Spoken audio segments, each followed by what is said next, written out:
Well, hello, thinkers, and welcome back to another Patterns of Evidence episode. And we have Jodell Onstott. And Jodell, you were in one of our films, the Red Sea Miracle, and you're back again in this new film, The Israel Dilemma.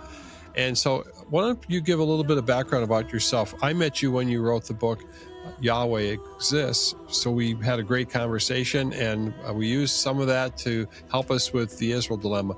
But Jodell, tell us a little bit about yourself. So I am primarily a researcher.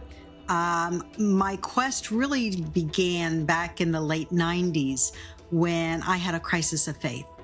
And from there, it prompted me to really stick and adhere to more of your atheist scholarship. And from there, just one thing led to the other, and I just fell in love with the research, and I tried to consume all that I could. That is what fell into the YHWH Exists Volume 1. And I dealt with chronology. I dealt with anything, the traditional things that are criticisms by atheist scholars. You know, this never happened, Israel never existed. And those were the things that I said, well, let me see for myself. I uncovered so many synchronisms that, for me, I was convinced by the preponderance of the evidence. A lot of people, good-meaning, intentioned people, will say, you have to prove the biblical text. And unfortunately, that term is very misused because the only two sciences capable of proving anything are mathematics and logic. Everything else, whether you're medical science or astronomy, biblical studies, archaeology, every other science is always based on preponderance of the evidence. Jodell, why don't we take a moment and show the trailer of Patterns of Evidence, The Israel Dilemma, Ancient Prophecies, so that people can see what this film is about.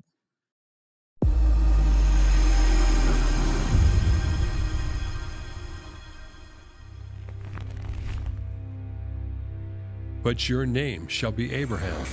I also antagonized a lot of people by recognizing the state of Israel as soon as it was formed. Where's your title to the land? He said, he held up the Bible and he said, here's the title. You don't lose your right to your home because somebody kicked you out. The Torah came before the land. It's not by accident.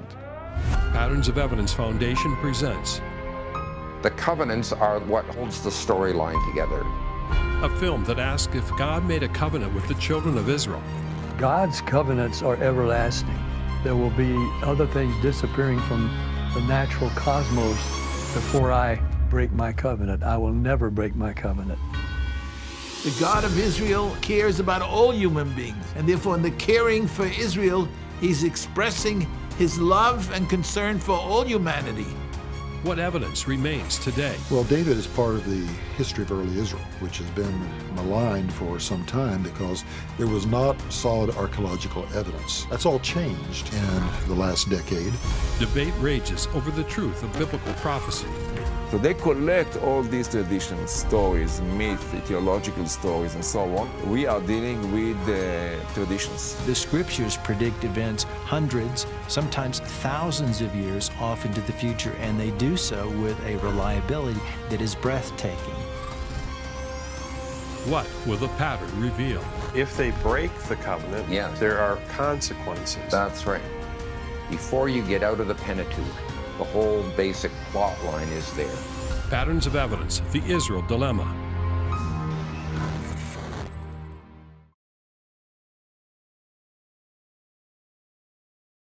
You had a chance to speak into this film and to be a part of this film, and you've been able to see it. A lot of people haven't seen it. So what's your reaction to the film? I thought it was just very well done and very engaging as well. It really hits the highlights of all the information that is there. It hits the highlights of the available written inscriptions that verify and coincide with the scriptural text. So great job. Well, thank you. Yeah, I think for the first time, The Israel Dilemma, Ancient Prophecies is the beginning of a bringing some clarity for myself. I mean, when I make a film, it has to be simple enough so that I understand it, put it that way. And we started in the book of Genesis and worked our way through to this relationship. And that's one of the parts that you had was the covenant, talking about the covenant. What does the history of Israel tell us about the truth of the Bible? And I think the covenant is woven into that, right? The covenant is really the foundation, because without the covenant, you have no guarantee. You have nothing on God that keeps him keeping his own word. In other words, without a covenant, which would have been a legal binding contract, God could say, okay, you've messed up too many times. This isn't worth my time, and I'm just going to go do something with another people, or I'm going to do this another way. But a binding contract is where you find a definition of truth. It's where truth begins. And what's interesting when I studied Israel's covenants was that covenants, especially with Abraham, they're given in succession. And one covenant, the stipulations, the promises, blessings, they always roll in to the next covenant. There's never a covenant in Israel's history where one covenant rescinds or contradicts the previous covenant. Rather, they keep building on each other. And that is really where you find the foundation. I think that when we make these films, Patterns of Evidence, we're saying, well, what does the Bible say? And can we see evidence of that in history, either in archaeology or inscriptions and events of other countries? And that's what I found really amazing. There was so much evidence that was affirming the narrative. So the film is really about looking for evidence of a prophecy being fulfilled in history. And one of the steps that we cover in the film was that the prophets would warn the Israelites about breaking the covenant. There were consequences. The very first part of this investigation is looking for a kingdom. What did you find out about the kingdom? As Moses had prophesied that in the future they would become a kingdom. So did you find any evidence, or in your work, or as you looked at that they would become a kingdom? Yes, what you find is that during especially King David, because during the Judges era, you do find some correspondences to Egyptian time in the land and their reigns of power versus Israelite. There's very much it waffles back and forth. But then as you come into the kingdom years, you find that there are administrative districts and administrative centers all over. And archaeology is really just beginning to uncover these. One of the inscriptions that we find that I may just mention is the Galil Ostracon, where it talks about judge righteously, defend the poor. These are almost things that you would find in the Bible itself. It's almost like a page of the Torah. But you find that with this, it shows that Israel had judges, it had an administrative center, it had people in place that were working under the king, and they were a kingdom. They weren't just some, this whole narrative where Israel was just this loosely organized tribal confederation that never developed into a kingdom. I think that is being debunked as archaeology uncovers more sites. And then the building complexes, that's the other thing. The building that it takes to do these administrative centers was vast. It couldn't just be done by a few people. It really shows they had an organized, skilled labor force that contributed to the buildings of many of the administrative cities. Jodell, what you're bringing up here is there has been a great criticism against the Bible. And if the Bible isn't true, then, is God really acting in history? And what's interesting about your work is that you have gone through and looked at these evidences and said, wait a minute, what do we find here? And have you found that there are some archaeologists that are just not connecting? Because you're looking at evidence and you're seeing it connecting to the biblical narrative, but others aren't connecting it to the biblical narrative. What I'm trying to say to the audience is that there are oftentimes scholars who have just willfully been very dismissive of the Bible, and they are in some ways not even talking about a lot of the evidence and not actually talking about a pattern. I guess it's considered that this isn't true anymore and we can't support it in any way. Then that's very true. Scholars, and I will say even some of the religious scholars, do indeed cherry pick the evidence. And I find that, when you're not honest with the evidence, or when you only take one passage of scripture and then you dismiss another passage rather than taking it as a whole and looking at a broader picture, you end up in a totally different place. But to my knowledge, when we take the written biblical text and we look at archaeology, some of the dates, like for instance, the destruction of the Migdol at Shechem, some of those dates, like archaeology, I think has it at 1085 versus at least the chronology I worked with had it at like 1080. So some of this is like spot on as far as dating. You have other things that scholars will just look over. Psalms 60 verse 1 has a superscription to it that talks about Joab going on a campaign when he confronted Edom. But when we look at history, we find that Adad-Nirari II actually had a campaign against the Arameans at the same time.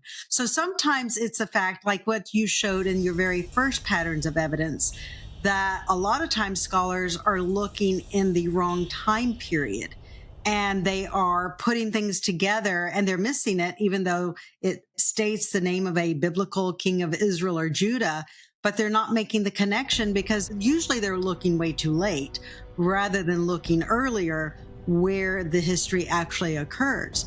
But there is a lot of just dismissing the text because even though there's a direct correlation, there's a synchronism, they just don't connect the dots. Yes, and sometimes it's because the scholars themselves really don't know the Bible. Some of them don't know the Bible very well. It's not as if they've meditated on it, day and night, right? So I guess the point I'm making for the audience here is that I really appreciate what Jodell has done. She's really read a lot of different texts and then looked for the pattern. And one of those, when it comes to this covenant, so the covenant has, in this film, the Israel Dilemma, and if you want to get tickets for it, it's going to be on November 13th, 14th, and 17th in theaters nationwide, November 13th, 14th, and 17th. If you go to patternsofevidence.com, you can get tickets for this movie, The Israel Dilemma, and you can invite groups too. So that's a good thing to do. We're looking at 5 key points that happen. Moses told them that they would have a kingdom, that kingdom, if they broke the covenant, would be destroyed, that the people would be scattered, and then they would be persecuted, and they would return to the land. And that is the 5 steps that we're looking for. And is there any real evidence for this persecution? Do you see any evidence? There is vast evidence. And one thing that I found that I think is so astounding, let's stick with, say, the deportations of Israel and Judah by Assyria and Babylon. We have a biblical record, both between Kings and Chronicles, Isaiah and Jeremiah, where they refer to those deportations. But the other thing that we have is we have Assyrian inscriptions that talk about those exact deportations. So it's not like it's just scripture talking about, oh, this is going to happen or this happened, but we have it confirmed in extra biblical sources. Tiglath-Pileser actually talks about deporting Naphtali, which is, of course, a biblical tribe. And Isaiah also speaks of Naphtali having gone through a horrific time. So there are a lot of these synchronisms that when you put it together, they totally add up. And when you look at Deuteronomy 28 and Leviticus 26, it talks about these horrific times. And you find that there are times where, Israel, they're under siege. There's times where they even have to resort to cannibalism. And then you find that they are indeed deported to other nations. Nebuchadnezzar even tells us some of the cities where he relocated Israel's population. Everything that the prophets had prophesied, and this is the dilemma that scholars face, because you're looking for historicity. You are looking for accuracy of a text. So the trend now is that, everything is later. You had later scribes who wrote an earlier text. So scholarship dismisses prophecies. Prophecy does not exist when you go into academic scholarship, Because if it is a prophecy, say, of King Cyrus or King Koresh, all of those references in Isaiah and Ezra are usually termed to be very, very late additions because prophecy is not considered a legitimate form, but yet it is that very prophecy that shows us that the biblical text is accurate.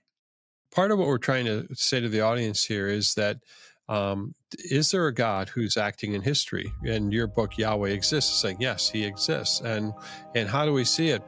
Because we have text. God speaks through Isaiah, and he writes down that God says, I'm going to tell you in advance what I'm going to do, and then I'm going to do it.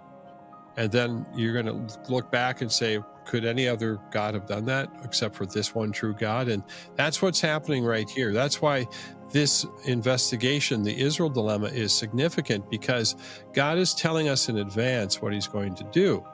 And literally within the last 100 years, part of that, what he's telling us, I believe, was fulfilled. That's what this investigation is about, that God is keeping his words. What does this persecution tell us about the nature of God's covenant with the people of Israel? Okay, several things. Number one, the covenant is conditional. Rather, the blessings of the covenant are conditional based on behavior. And when you abuse that, there's text in Jeremiah that says that Israel became even worse than the Canaanites that God had cast out of the land before them. And when a nation becomes reprobate, there's going to be persecution. And you find that this persecution occurred not just under Nebuchadnezzar with the deportations and the sieging of cities, but you find that it actually continued into the Second Temple period, where there were many, many wars against the Jews in the Holy Land during that time period.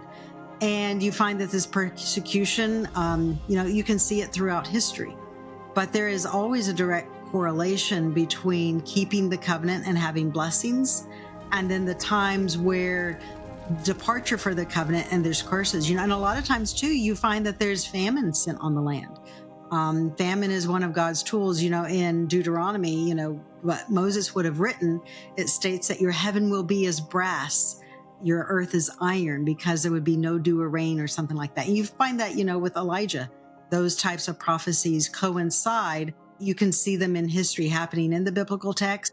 And then archaeologically, you can also find them with the excavations and the layers regarding whether, there was agricultural produce or whether there was famine on the land.